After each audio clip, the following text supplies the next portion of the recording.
कक्षा 9 के इतिहास के लिए एनसीईआरटी समाधान अध्याय 2।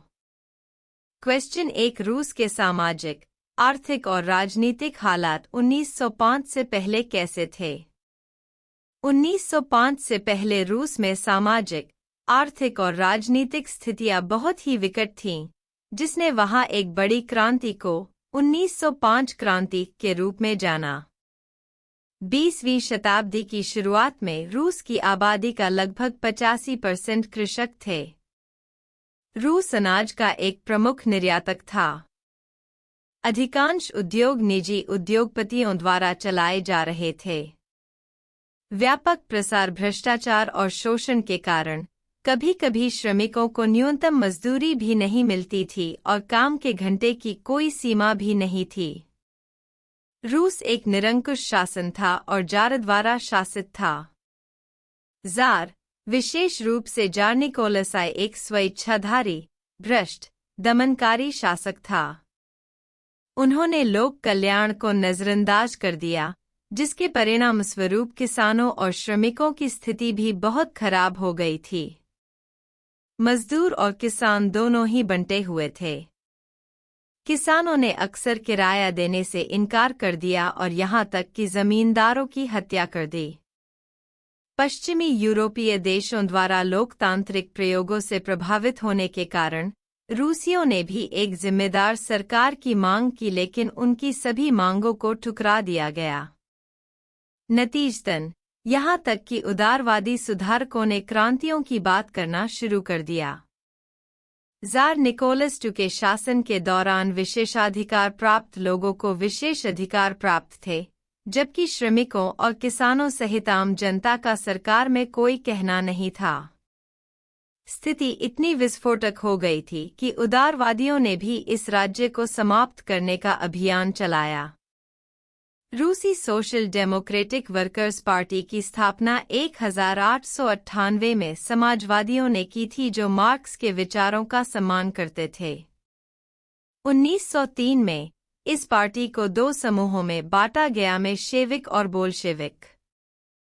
बोल्शेविक, जो बहुमत में थे, का नेतृत्व लेनिन ने किया था, जिन्हें मार्क्स के बाद समाजवाद पर सबसे बड़ा विचारक माना जाता है। क्वेश्चन 2। 1917 से पहले रूस की कामकाजी आबादी यूरोप के बाकी देशों के मुकाबले किन-किन स्तरों पर भिन्न थी? रूसी लोगों की स्थिति, विशेष रूप से किसानों और कारखाने के श्रमिकों की तरह काम करने वाली आबादी, अन्य यूरोपीय देशों की तुलना में बहुत खराब थी। यह मुख्य रूप से जार निकोलस I की निरंकुश सरकार के कारण था, जिसने अपनी भ्रष्ट और दमनकारी नीतियों द्वारा इन लोगों को दिन प्रतिदिन विरोध किया। किसानों ने भूमि पर कृषि मजदूर के रूप में काम किया और उनकी अधिकांश उपज भूमि मालिकों और विशेषाधिकार प्राप्त वर्गों के हाथों में चली गई। बड़प्पन, ताज और रूढ़िवादी चर्च के पास बड़ी संपत्ति थी। हालांकि ये किसान आम तौर पर गहरे धार्मिक थे, लेकिन कुलीनों के लिए उनके मन में कोई सम्मान नहीं था।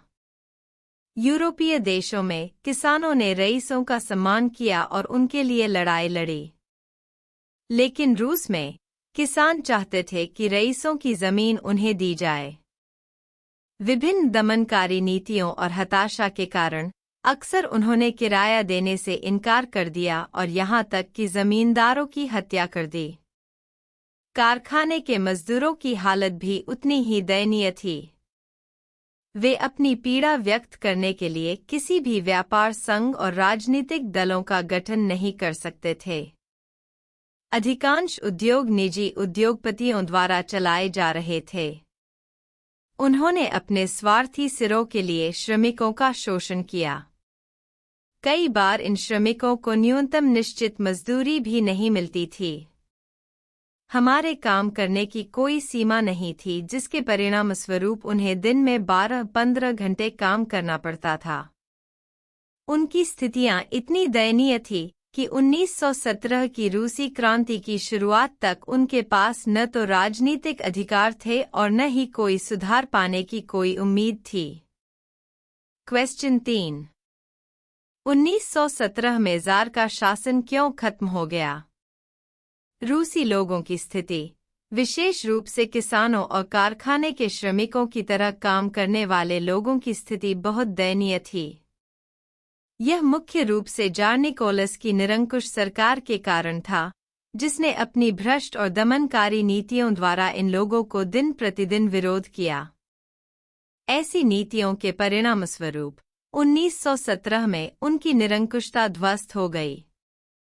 निम्नलिखित बिंदु रूस की कामकाजी आबादी की दयनीय स्थिति की पृष्ठभूमि को इंगित करते हैं, जो 1917 में जारवादी निरंकुशता के पतन का मुख्य कारण भी थे। किसानों ने भूमि पर कृषि मजदूर के रूप में काम किया और उनकी अधिकांश उपज भूमि मालिकों और विशेषाधिकार प्राप्त वर्गों के हाथों में चली गई। किसानों के बीच भूमि की भूख एक प्रमुख कारक थी। विभिन्न दमनकारी नीतियों और हताशा के कारण अक्सर उन्होंने किराया देने से इनकार कर दिया और यहां तक कि जमींदारों की हत्या कर दी। श्रमिकों की स्थिति भी बहुत ही विकट थी। वे अपनी पीड़ा व्यक्त करने के लिए किसी भी व्यापार संघ और राजनीतिक दलों का गठन नहीं कर सकते थे। अधिकांश उद्योग निजी उद्योगपतियों द्वारा चलाए जा रहे थे। कई बार इन श्रमिकों को न्यूनतम निश्चित मजदूरी भी नहीं मिलती थी। हमारे काम करने की कोई सीमा नहीं थी, जिसके परिणामस्वरूप उन्हें दिन में 12-15 घंटे काम करना पड़ता था। क्वेश्चन 3। 2 सूचियां बनाइए। एक सूची में फरवरी क्रांति की मुख्य घटनाओं और प्रभावों को लिखिए और दूसरी सूची में अक्टूबर क्रांति की प्रमुख घटनाओं और प्रभावों को दर्ज कीजिए। फरवरी क्रांति। 22 फरवरी को एक कारखाने में तालाबंदी। प्रदर्शनकारियों ने राजधानी के केंद्र को घेर लिया और कर्फ्यू लगा दिया गया। 25 फरवरी ड्यूमा का निलंबन। 27 फरवरी सोवियत का गठन। 2 मार्च जार ने सत्ता छोड़ी और अनंतिम सरकार बनी। फरवरी की क्रांति ने रूस में निरंकुश शासक शासन को समाप्त कर दिया और एक निर्वाचित सरकार का मार्ग प्रशस्त किया। इस आंदोलन का कोई नेता नहीं था। अक्टूबर क्रांति। 16 अक्टूबर सैन्य क्रांतिकारी समिति का गठन। 24 अक्टूबर सरकार समर्थक सैनिकों ने स्थिति से निपटने के लिए बुला लिया।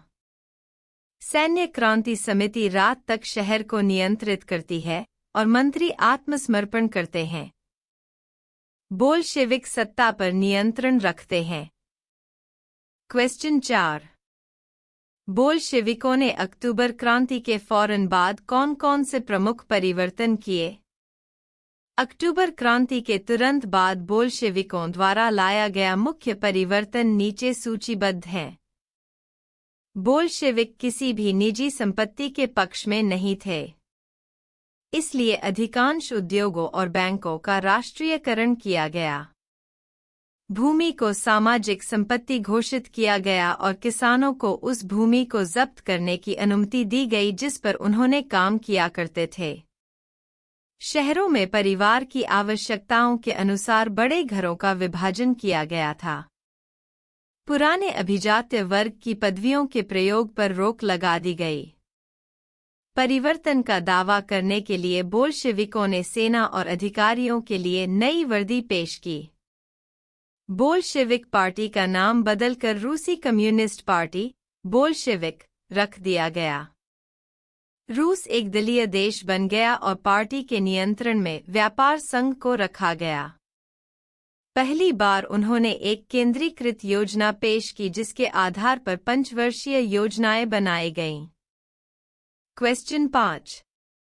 निम्नलिखित के बारे में संक्षेप में लिखिए। कुलक, ड्यूमा, 1900 से 1930 के बीच महिला कामगार, उदारवादी, स्टालिन का सामूहिकीकरण कार्यक्रम। कुलक। वे खुशहाल समृद्ध किसान थे। 1927 से 28 तक सोवियत रूस के शहर अनाज की आपूर्ति की तीव्र समस्या का सामना कर रहे थे। कुलकों को इसके लिए आंशिक रूप से जिम्मेदार माना जाता था। आधुनिक खेतों को विकसित करने और उन्हें औद्योगिक लाइनों के साथ चलाने के लिए स्टालिन के नेतृत्व में पार्टी ने सोचा कि कुलकों को खत्म करना आवश्यक है। ड्यूमा 1905 की क्रांति के दौरान ज़ार ने रूस में एक निर्वाचित सलाहकार संसद के निर्माण की अनुमति दी। रूस में इस निर्वाचित सलाहकार संसद को ड्यूमा कहा जाता था। 1900 से 1930 के बीच महिला कामगार। 1905 की रूसी क्रांति, 1917 की फरवरी क्रांति के दौरान महिला श्रमिकों ने भी रूस के भविष्य को आकार देने में भाग लिया। 1914 तक महिला श्रमिकों ने कारखाना श्रम बल का 31% तक बना लिया, लेकिन पुरुषों की तुलना में कम भुगतान किया गया। महिला श्रमिकों को न केवल कारखानों में काम करना था, बल्कि अपने परिवार और बच्चों की देखभाल भी करनी थी। वे देश के सभी मामलों में भी बहुत सक्रिय थे। वे अक्सर अपने पुरुष सहकर्मियों को प्रेरित करते थे। उदाहरण के लिए, आइए हम लॉरेंज टेलीफोन फैक्ट्री में एक महिला कार्यकर्ता माफ वासीलेवा की घटना को लें, जिसने बढ़ती कीमतों और फैक्ट्री मालिकों के उच्च स्तर के खिलाफ आवाज उठाई और एक सफल हड़ताल भी आयोजित की। माफ वासीलेवा का उदाहरण अन्य महिला श्रमिकों द्वारा लिया गया था और वे तब तक बेकार नहीं बैठीं जब तक उन्होंने रूस में एक समाजवादी राज्य स्थापित नहीं कर लिया। उदारवादी। रूस में उदारवादी वे व्यक्ति थे जो एक ऐसा राष्ट्र चाहते थे जिसने सभी धर्मों को बराबर सम्मान मिले। वे सरकारों के खिलाफ व्यक्तियों के अधिकारों को सुरक्षित रखना चाहते थे। उन्होंने वंशीय शासकों की अनियंत्रित शक्ति का विरोध किया। उन्होंने एक प्रतिनिधि, कानूनों के अधीन संसदीय सरकार चुनी। वे एक स्वतंत्र न्यायपालिका चाहते थे, लेकिन उदारवादियों को सार्वभौमिक वयस्क मताधिकार पर विश्वास नहीं था। वे महिलाओं का मतदान अधिकार भी नहीं चाहते थे। स्टालिन का सामूहिकीकरण कार्यक्रम। 1927 से 28 तक सोवियत रूस के शहर अनाज की आपूर्ति की तीव्र समस्या का सामना कर रहे थे। स्टालिन, जो उस समय पार्टी के नेता थे, ने इस समस्या के कारणों की जांच की और परिणामस्वरूप कुछ आपातकालीन उपाय पेश किए। 1929 में स्टालिन का सामूहिक कार्यक्रम इन उपायों में से एक था।